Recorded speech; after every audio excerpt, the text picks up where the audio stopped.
We've moved from a state where we used to emphasize very much on the physical facility delivery to where we are now evolving into trying to ensure that we deliver service rather than just the facilities. And also, the agency is now more conscious of functionality and sustainability of the service that we deliver, the service level, how to sustain it, the management structures, ensuring that they are in place at the local level for the service to be delivered to the people, and then to monitor and make sure that the facilities that we put in place, we are able to track the functionality so that to contribute to remedial action that will lead to sustainability of the service. Okay. So I can see us moving gradually from just facility delivery to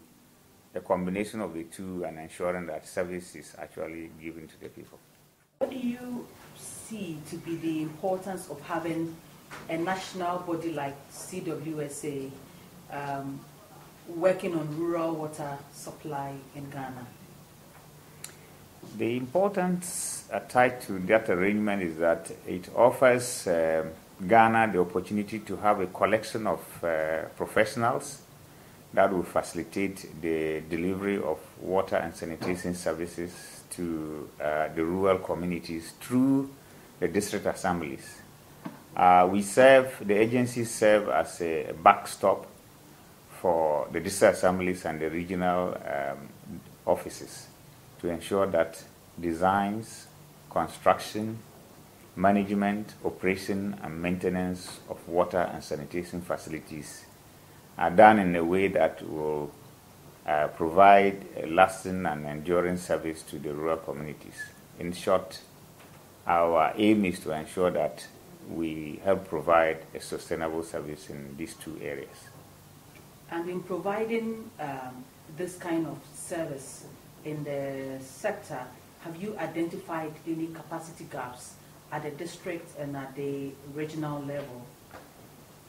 At the regional level, the situation is much better because of our presence as an agency. We have most of the professionals needed at the regional level to support the regional coordinating councils. But at the district level, we work through the district assemblies, and most of the districts haven't got the full complement of staff to ensure that what we support them to do is done properly. Most districts don't have engineers. No district has a hydrogeologist. And when it comes to other staff like accountants, even though the controller provides some accounts officers, there are not very many. And the sanitation part is even worse because we've had to rely on the staff who are torn between pure environmental service, providing pure environmental services and community hygiene and sanitation services. So there are gaps in the districts, and that's why we try to get in there to support by providing our technical expertise and then training those officers who are at post in the districts to ensure that they perform better. Mr. Bugazi, what would you say has been the added value of the SSS and Wash Coast project to the engagement within CWSA and to the work that CWSA does? The agency traditionally was always looking at the facilitation of provision of physical facilities for water and sanitation.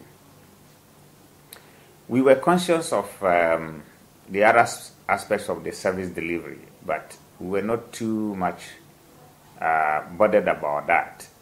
With the hosting of the SSS project and the presence of the Wash Coast project, we've been able to have an insight into what it is that we need to do to ensure that service is delivered at a high level and sustained.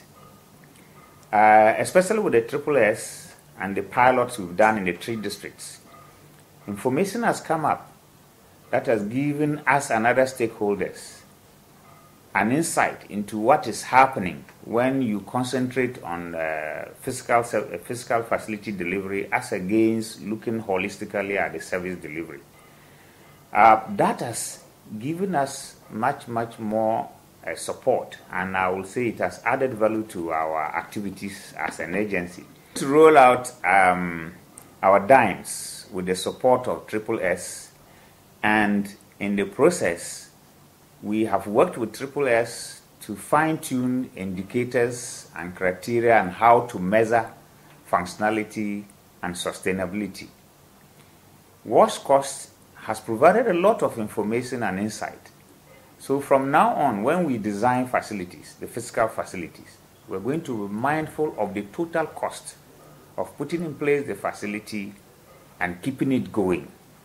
Therefore, our budgets will change, our approach to costing of the facility will change, our approach to monitoring the functionality of the facilities will change.